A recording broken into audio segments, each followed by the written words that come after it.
Welcome to sports live presented by cool. আপনাদের সঙ্গে আছি আমি রঞ্জন শান্ত।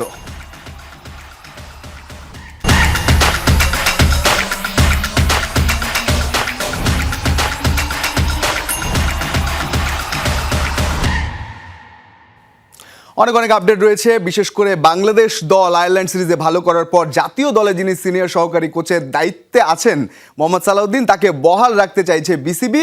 এমনকি মোহাম্মদ আশরাফুল, তিনি ব্যাটিং কোচ হিসেবে আছেন, তাকেও সামনে ক্যারি করতে চায়। এ বিষয়ে হাসিনুর রহমানের প্রতিবেদন দেখব। গত ৫ নভেম্বর আবেগী হয়ে অভিমানে জাতীয় দলের দায়িত্ব ছাড়ার কথা বিসিবিকে জানিয়ে আসেন মোহাম্মদ সালাউদ্দিন। সেই সময় একাধিক গণমাধ্যম খবর প্রকাশ করে গৃহীত হয়েছে তার পদত্যাগ। আয়ারল্যান্ড সিরিজের পর আর কাজ করবেন না জাতীয় দলে। তবে বাস্তবতা কিন্তু ছিল পুরোটাই ভিন্ন। তার আনুষ্ঠানিক পদত্যাগপত্র পৌঁছায়নি বিসিবির শীর্ষ কর্তার কাছে। মাঝের এই সময়ে দূর হয়েছে সমস্যা, অভিমান ভুলেছেন সালাউদ্দিনও। তাই তো আইরিশ সিরিজ শেষ হলেও পূর্ব চুক্তি অনুযায়ী তিনি থাকছেন জাতীয় দলের সাথে, যমুনা টেলিভিশনকে নিশ্চিত করেছে বিসিবি। স্ট্যাটাসটা হবে যে ও যেভাবে কাজ করছিল এভাবে কাজ করবে, যেটা হয়েছিল সেটা এফেক্টিভ হবে না। এদিকে সদ্য শেষ হওয়া আয়ারল্যান্ড সিরিজে বাংলাদেশ দলের ব্যাটিং কোচের দায়িত্ব পালন করেছেন মোহাম্মদ আশরাফুল। অ্যাশের অধীনে প্রথম সিরিজে খুব ভালো পারফরমেন্স করেছে ব্যাটাররা। ২ টেস্ট সিরিজে দাপট দেখিয়েছে ব্যাটসম্যানরা। হয়েছে ৪টি সেঞ্চুরি, ৮টি 50। প্রথম টি-20তে ব্যর্থ হলেও পরের ২ ম্যাচে খুব ভালো পারফর্ম করেছে ব্যাটিং ডিপার্টমেন্ট। অপোনেন্ট যেইটাই হোক, কিন্তু এরকম ভালো ক্রিকেট আমরা খুব কমই দেখেছি আমাদের ২৫ বছরে। টি-20 প্রথমটা আমরা আসলে ভালো খেলতে পারিনি, ব্যাটসম্যানরা ভালো করতে পারেনি। পরের ২টা আবার চমৎকারভাবে তারা অ্যাডাপ্ট করেছে, অপোনেন্টের বলার এবং উইকেট সব কিছু মিলে। আমি বলবো যে আমি খুবই হ্যাপি। মোহাম্মদ আশরাফুলের কাজে খুশি বিসিবি কর্মকর্তারা। তাই তো আশরাফুলকে জাতীয় দলের সাথে রেখে দেওয়ার সিদ্ধান্ত নিয়েছে বোর্ড। আশাগুলো থাকবে আমাদের এখন তো মানে ন্যাশনাল টিমকে নিয়ে, ন্যাশনাল প্লেয়ারদেরকে নিয়ে কিছু কাজ হবে, এখন সেগুলো থাকবে আশাগুলো। বিশ্বকাপের আগে আর কোনো সিরিজ নেই বাংলাদেশ দলের। তাই তো বিপিএল শুরুর আগে অফ ফর্মে থাকা ক্রিকেটারদের নিয়ে কাজ করবেন আশরাফুল। জাকের, সোহান, শামীমরা কঠোর পরিশ্রম করলে বিপিএল এর মাধ্যমে সেরা ফর্মে ফিরবেন বিশ্বাস অ্যাশের। সেই সাথে কেবল পাওয়ার হিটিং নয়, সফল হতে ব্যাটারদের প্রপার ক্রিকেটিং শটস খেলার পরামর্শ দিয়েছেন আশরাফুল। এটা সত্যি যে আসলে টি-20 আসার পরে আসলে সবাই পাওয়ার হিটিংয়ে চলে গিয়েছে, কিন্তু পাওয়ার হিটিংয়ের থেকে বেশি ইম্পর্টেন্ট যদি আপনি যেই জায়গায় বল ওই গ্যাপটাতে যদি মারতে পারেন, ক্রিকেটিং শটস যদি খেলেন, আপনার রেগুলার পারফরমেন্স করার সম্ভাবনা থাকে বেশি। আপনি যদি দেখেন যে লিটন, তানজিম, তামিম, তারা যখনই রান করে ওরা কিন্তু ক্রিকেটিং শটস খেলে। হাসিনুর রহমান, যমুনা স্পোর্টস, ঢাকা। সালাউদ্দিন কিংবা আশরাফুলের জটিলতা তো কাটলো, কিন্তু আরও নানা জটিলতা আছে। এসব নিয়ে কথা বলার জন্য স্টুডিওতে অতিথি আমন্ত্রণ জানাতে হবে। যুক্ত হচ্ছেন যমুনা টেলিভিশনের sports editor তামিদ Amit. Please welcome, এবং নতুন সেট অমিত, অসংখ্য ধন্যবাদ। বসবেন। কেমন লাগছে ওভারঅল বলেন? হ্যাঁ, মানে নতুন সবকিছু চারিদিকে। বিসিবিতে যেমন নতুন, কিন্তু অনেক কিছু আবার পুরনো সংকট নিয়ে চলতে হচ্ছে, যেটা আপনি বললেন। অন্তত একটা সংকট কেটে গেল, সালাউদ্দিন সাহেব যিনি পদত্যাগ করেছিলেন। যদিও তার পদত্যাগটা ফর্মাল ওয়েতে গেছে কিনা সেটা নিয়ে অনেকে কথা বলছিলেন।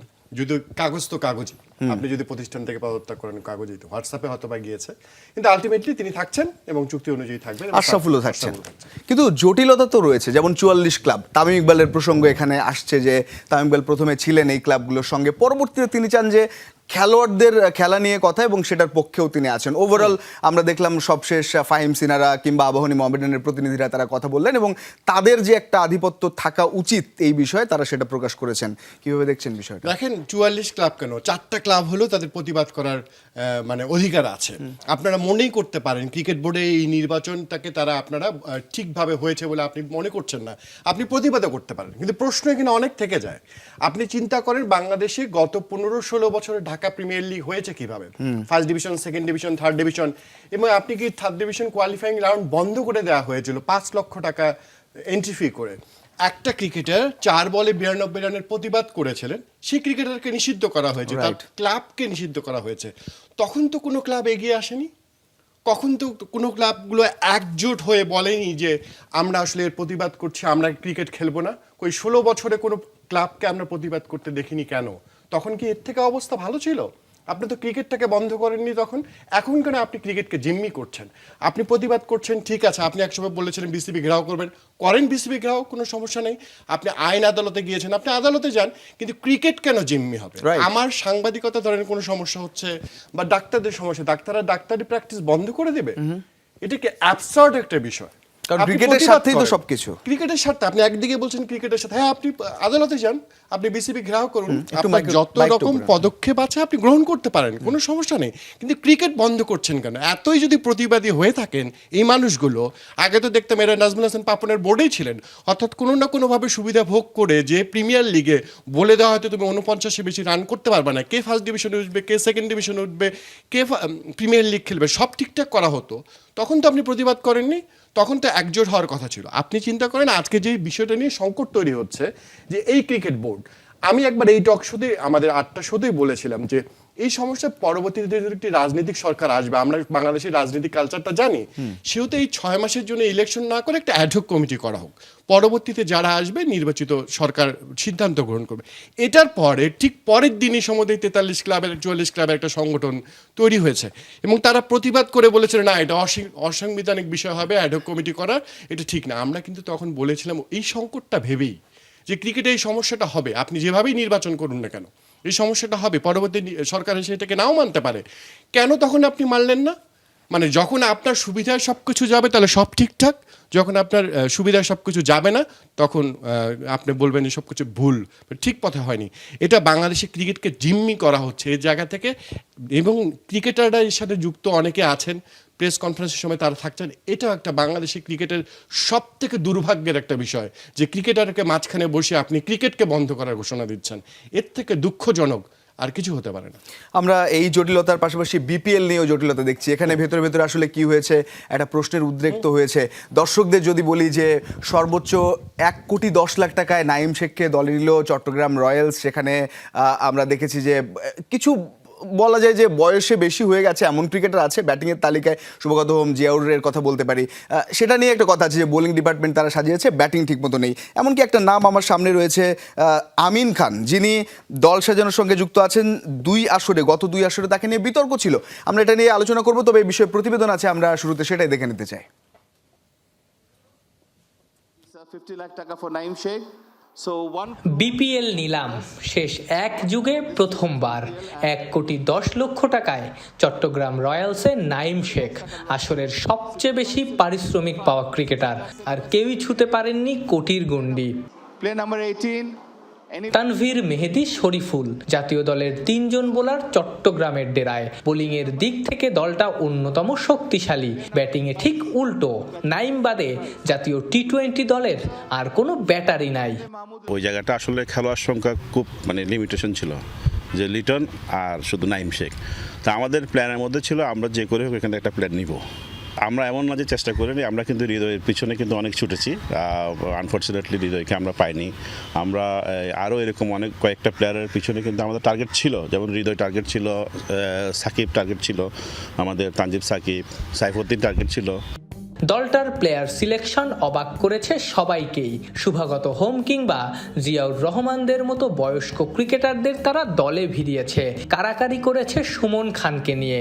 এমনকি বিদেশিদের ভেতর থেকে বড় বড় নাম থাকা সত্ত্বেও দলে নিয়েছে অ্যাঞ্জেলো পেরেরার মতো অবসর নেয়া ক্রিকেটারকে, সঙ্গী আরেক শ্রীলঙ্কান নিরোশান ডিকোয়েলা।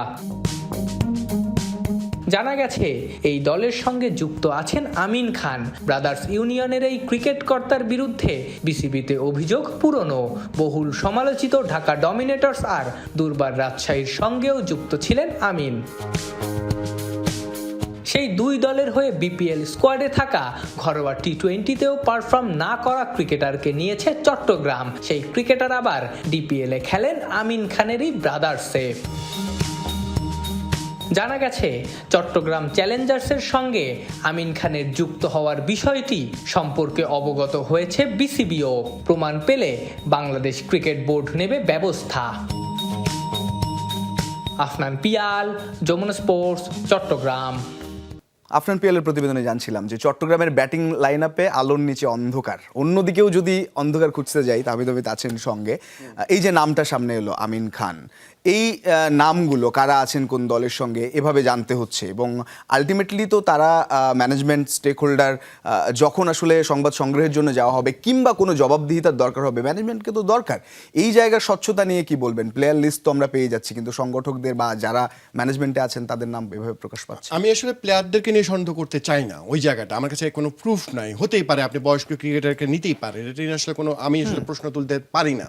যে জায়গাটায় প্রশ্ন, যে নামটা আসছে আমিন খানকে নিয়ে, কেন এই প্রশ্নটা এসছে? আপনি 9 জন ক্রিকেটারকে, যাদেরকে প্রকাশ্যে এনামুল হক, বিজয়, এদেরকে আপনি বললেন যে এই বিপিএল থেকে, যেহেতু তারা সাসপেক্টেড, বিপিএল এর যে তদন্ত কমিটি করা হয়েছিল সেখানে সাসপেক্টেড, অ্যালেক্স মার্শাল বলছেন সাসপেক্টেড, সেই জন্য আপনি বাদ দিয়েছেন। তাহলে আপনি কর্মকর্তাদের নাম এখন পর্যন্ত বলেননি কেন? কি জন্য বলছেন না বিসিবি? এখানে আমরা তো জানি কয়েকজন কর্মকর্তা অভিযুক্ত। আপনি এখন, ওনাদের যুক্তি হচ্ছে বিপিএল এর 6 দলের যে কর্মকর্তা থাকবেন, ওই 6টা দল যখন লিস্ট পাঠাবে, এখান থেকে যাদের নাম আসবে তাদেরকে তারা বলে দিবে না থাকতে। এটা কেমন কথা? কর্মকর্তা দেখেন, ক্রিকেটাররা কিন্তু মাঠে খেলতে হয়, তাদের নাম দিতেই হবে। আমার দলে ধরেন আমি একটা এক্স টিম ক্রিকেট বল, চট্টগ্রামের কথা বলুন, আমার যে অভিযুক্ত মানে কর্মকর্তা আছে, আমি তার নাম দিব না, সে পেছন থেকে কাজ করবে। সমস্যাটা কোথায়? এখন আমি যদি তার ইন্টারভিউ নিতে যাই, আপনি চিন্তা করেন গতবারে রাজশাহী টিমের বিসিবি থেকে একজনের চাকরি, এখন আমরা জানি এইরকম অভিযুক্ত মেহরাব হোসেন অপির কথাই বলবো, গণমাধ্যমে এসছে, তাকে বাদ দেওয়া হয়েছে, কিন্তু বিসিবির চাকরি চুক্তি নবায়ন করা হয়নি। এখন এই লোকটাকে অভিযুক্ত না, অন্তত অভিযুক্ত কিনা আপনাকে তো জানাতে হবে। বিপিএল নিয়ে যদি আমি গণমাধ্যম কর্মী হিসেবে তার ইন্টারভিউ নিতে যাই, নেওয়াটা তো নৈতিকভাবে উচিত নয়। কেন তাহলে আপনি তার নাম প্রকাশ করছেন না? আমরা তো বলছি না, আপনিও কিন্তু ফিক্সার বলছেন না এনামুল হক বিজয়, আপনি সাসপেক্টেড বলছেন। তাহলে কর্মকর্তাদের সাসপেক্টেড বললে আপনার সমস্যাটা কোথায় লুকোচুরি আপনাদের? বিসিবি এই যদি দ্বৈত নীতি পালন করে, এটার থেকে আশ্চর্যজনক কিছু হবে না। আমরা ধরে নিতে পারি বিসিবির এর সাথে কেউ না কেউ যুক্ত আছে। কেন এই সাসপেক্টেড কর্মকর্তা বিসিবিতে যায়, তারা টাকা দিচ্ছে একটা বিশেষ দলের হয়ে, মিটিং করছে তারা, আপনারা এসব দেখছেন না? যদি বিসিবির ক্রিকেটারদের বিষয়ে কঠোর হতে পারে, কর্মকর্তাদের বিষয়ে সমস্যাটা কোথায়? এটা বারবার আমরা দেখছি। আর শেকড় যদি যেতে চান, একটা ক্রিকেটার কিন্তু ম্যাচ ফিক্সিং করতে পারে না, আপনাকে পেছন থেকে যারা কল কাঠি নাড়ে তাদেরকে ধরতে হবে। আপনি শেকড়ে যাবেন না, উপরে যারা এক্সিকিউশন করছে তাদেরকে নিয়ে কথা বলবেন। একজন ক্রিকেটার অনেক সময় বাধ্য হয় অনেক কিছু করবার জন্য, তা আপনি কঠোর হলে কঠোরই হন না কেন ভাই? কিন্তু সেটা আমরা এখন পর্যন্ত দেখিনি অবস্থা। এই যে ইনোসেন্ট আনটিল প্রুভেন গিলটি কথাটা আমরা বলি সব জায়গার ক্ষেত্রে, এনামুল বিজয়ের ক্ষেত্রেও তেমনটাই হলো কিনা? মানে এটা কি বলির পাঠা বানানো, নাকি আদৌ প্রমাণ আছে? আর প্রমাণ যদি থাকে, তিনি তো বলছেন তিনি সর্বোচ্চ পর্যায়ে যাবেন, তার মানে এখনো বিসিবি সেই সুনির্দিষ্ট প্রমাণ দেখাতে পারেনি, অথচ নাম বাদ দেওয়া হয়েছে তার এবং আরো 7 জন বা 9 জন আমরা যেটাই ধরে নিই এই ক্রিকেটারদের। তো সেইটার কি উচিত কিনা বা এথিক্যালি এটা রাইট কিনা যে আপনি একটা শিক্ষা দেওয়ার জন্য যে না, যাদের নাম লাল তালিকায় আছে তাদেরকে বাদ দিয়ে আমরা নিলাম করব যাতে ভবিষ্যতে সমস্যা না হয়? তাহলে কি সমস্যা করেছেন বিজয়? আসলে আমি বিজয়ের ব্যাপারটা আসলে ওইভাবে দেখি না। কারণ হচ্ছে যে আপনি চিন্তা করেন, বিজয় কিন্তু ন্যাশনাল ক্রিকেট লিগ খেলতে পারবে, অর্থাৎ বিসিবি কিন্তু ক্রিকেটটাকে তাকে নিষিদ্ধ করেনি। বিসিবি বলতে সাসপেক্টেড কোথায়? বিপিএল এর গত আসরে তার কর্মকাণ্ড তাদেরকে সন্দেহের চোখে দেখেছে। একটা তদন্ত কমিটি 7-8 মাস ধরে করেছে, এবং একজন বিচারপতি ছিলেন, আইনজ্ঞ ছিলেন, এবং সাবেক একজন ক্রিকেটার ছিলেন, তারা তাকে বলেছেন সাসপেক্টেড। আমরা যতটুকু জানতে পেরেছি। কি প্রমাণ আছে, কি প্রমাণ নেই, এটি কিন্তু ট্রাইব্যুনালে যে প্রমাণ হবে, এর পরের স্টেপে যে প্রমাণ হবে, তার আগে বিসিবি মনে করতেই পারে কোনো প্রতিষ্ঠান থেকে। সে ফর এক্সাম্পল, আপনি ক্রিকেটে কাজ করেন বাংলাদেশ যমুনা টিভি থেকে, আপনার কোনো কারণে আমার আচরণগত মনে হলো যে আপনাকে আমি ক্রিকেটে আগামী 7-8 দিন অ্যাসাইনমেন্টে দেব না, তার অর্থ আপনার চাকরি চলে যায়নি, কিন্তু আমার কোনো একটা কারণে মনে হচ্ছে। এখন এসে আপনি আপনাকে পার্সোনালি জিজ্ঞেস করতে, অমিত ভাই আমি কি করেছি, আপনি যে আমাকে অ্যাসাইনমেন্টে পাঠাচ্ছেন না? ঠিক ক্রিকেটারদের বেলা তাই। এখন সেক্ষেত্রে হয়তো বা আপনাকে যখন ট্রাইব্যুনাল এই অফিসে তদন্ত কমিটি যদি গঠন হয়, আপনাকে শাস্তি দিতে চাই, আপনার চাকরি যাবে কি যাবে না, তখন কিন্তু আমাকে প্রমাণ হাজির করতেই হবে। তাই বিসিবি যে নেক্সট স্টেপটাতে যাবে, সেখানে এনামুল বিজয় কি কি প্রমাণ আছে সে দিবে। এরকম অসংখ্য, যেখানে আপনি আশরাফুলের কথা চিন্তা করেন, যখন শাস্তি পাওয়ার আগে কিন্তু তাকে নিষেধাজ্ঞা দিয়ে রাখা হয়েছিল, অস্থায়ী নিষেধাজ্ঞা বলা হয় এটা, যে যতক্ষণ পর্যন্ত আনটিল আপনি গিলটি প্রমাণ হচ্ছেন বা হচ্ছেন না, ততক্ষণ পর্যন্ত আপনি ক্রিকেট থেকে বিরত রাখুন। বিসিবি সেটাও করেনি। বিসিবি শুধু বিপিএল থেকে তার নামটা উইথড্র করে নিয়েছে। এটাতে আমার মনে হয় এনামুল বিজয়ের আরো সহনশীল হওয়া উচিত, বিষয়টাকে সম্মান করা উচিত। ওকে, ঠিক আছে, আমি নিজেকে প্রমাণ করব। হ্যাঁ, এই রিয়াক্টটা নাও করলে হতে পারতো। আমি জানি এটা সম্মানের বিষয়, তিনি দীর্ঘদিন বাংলাদেশি ক্রিকেটকে মানে সার্ভিস দিয়েছেন, অনেক আমরাও সম্মান করি, এবং এটাকে এইভাবেই দেখতে হবে। একজনের নাম আসা মানে কিন্তু তিনি কাজটা করেছেন তা না, কিন্তু সেটাকে অবশ্যই প্রমাণ করার বিষয় আছে, আমি মানি। সেটা নিশ্চয়ই বিসিবি করবে, কোনো একটা ট্রাইব্যুনাল গঠন করতে হবে, কোনোভাবে প্রমাণ আসতে হবে, না হলে তো আপনি তাকে গিলটি, এবং গিলটি হলে তো তখন আপনি সাসপেন্ড হয়ে যাবেন 2 বছর বা 1 বছর, যেভাবে হোক সেটা হতে হবে একেবারে। কিন্তু তার আগে পর্যন্ত আপনাকে বিপিএল খেলতে মানাটা করে দিয়েছে শুধুমাত্র, এবং তাও আবার বলেনি বিসিবি যদি আপনি ফিক্সার। বিসিবি বলছে আমরা মানে প্রোঅ্যাক্টিভ হয়ে তার নামটা আমরা বলছি, তাদেরকে আমরা এবার নিলামে নাম রাখিনি। তো একেবারে একটা বৃহত্তর স্বার্থে বিসিবি তাদের জায়গা থেকে অভিভাবক হিসেবে তারা এই বলেছে কাজগুলো অনেক আগে করা উচিত ছিল। দেখেন দীর্ঘ 12-13 বছরে আশরাফুলের ওই সাসপেক্ট মানে নিষিদ্ধ হওয়ার পর 12-13 বছরে বাংলাদেশ প্রিমিয়ার লিগ নিয়ে অনেক কথা হয়েছে, কিন্তু আপনি কাউকে কিন্তু কোনো শাস্তি দেননি বলে শেকড় অনেক দূর ডালপালা মেলেছে আসলে। তো এটারও দরকার ছিল বৃহত্তর স্বার্থে এবং প্রফেশনালিজম মেইনটেইন করে দুই পক্ষ থেকে বিষয়টা হ্যান্ডেল করাই উচিত, পেশাদারিত্ব হওয়া উচিত এবং কথা বলা উচিত। এবং এমন বিষয়টা যে আপনার সাথে আমার যেমন কথা বলা উচিত, যে আপনি আপনার রঞ্জন আপনার কিছু বিষয় আমার মনে হয়েছে আপনি 7-8 দিন বিসিবিতে যাবেন না, এই যে ব্যক্তিগতভাবে কথা বলা আপনার সাথে, সেটাই তো ক্রিকেটারদের সাথে হওয়া উচিত ছিল। বিসিবি উচিত ছিল তাদের সঙ্গে ব্যক্তিগতভাবে কথা বলা, যে তুমি এই বিপিএলটা খেলো না, আমরা দেখছি বিষয়টা, আমরা তো তোমার জন্যই আছি ক্রিকেট বোর্ডে, সেহেতু তোমাকে যে পরিমাণ হেল্প করা দরকার আমরা করব, তুমি যদি গিলটি না হও ওকে ফাইন। একেবারে আমাদের অসংখ্য ধন্যবাদ যুক্ত হওয়ার জন্য। হোপফুলি এই জটিলতা কাটবে, বিপিএল বিজয় কিংবা ক্লাব জটিলতা। অসংখ্য ধন্যবাদ যুক্ত হওয়ার জন্য, আবারও পাবো সামনে। বাংলাদেশ ভারত ম্যাচে রেকর্ড 1,88,00,000 টাকা আয় করেছে বাফুফে। শুধু তাই নয়, সিঙ্গাপুর, হংকং ও ভারত এই 3 ম্যাচ থেকে বাফুফের আয় 4 কোটি টাকারও বেশি। সন্ধ্যায় বাফুফের কার্যনির্বাহী সভা শেষে প্রেস ব্রিফিংয়ে এই তথ্য জানান মিডিয়া কমিটির চেয়ারম্যান আমিরুল ইসলাম বাবু। 22টি এজেন্ডা নিয়ে মিটিং হবার কথা হলেও সময় স্বল্পতায় করা হয়নি, তবে সবাই সিলেট স্টেডিয়ামকে আন্তর্জাতিক ম্যাচ খেলার উপযোগী করার সিদ্ধান্ত অনুমোদিত হয়েছে। এছাড়া জানুয়ারি থেকে শুরু হচ্ছে ছেলে মেয়েদের ফুটসাল। বাফুফের ব্যাংক হিসেব নিয়েও আলোচনা হয়েছে সভায়।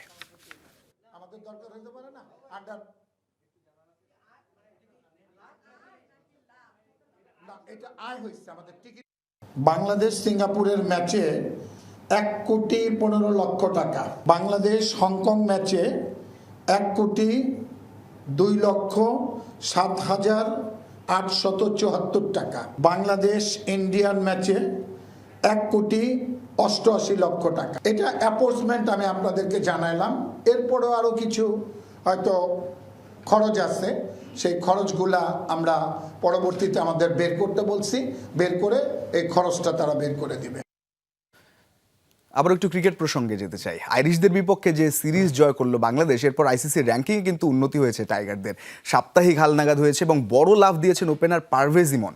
3 ম্যাচে টি-20 সিরিজে 3 ইনিংসে 38.50 গড়ে 77 রান করেছিলেন তিনি, এবং টি-20 ব্যাটারদের যে র্যাঙ্কিং সেখানে 21 ধাপ এগিয়ে 38তম স্থানে উঠে এসেছেন এই টপ অর্ডার ব্যাটার। 2 ইনিংসে সর্বোচ্চ 89 রান করা তাওহিদ হৃদয় 5 ধাপ এগিয়ে এখন 43তম স্থানে। টি-20 বোলিংয়ের র্যাঙ্কিংয়ে 10ম স্থানে ছিলেন মুস্তাফিজুর রহমান, 2 ধাপ এগিয়ে ফিজ এখন 8 নম্বরে এগিয়েছেন শেখ মেহেদী ও রিশাদ হোসেনও।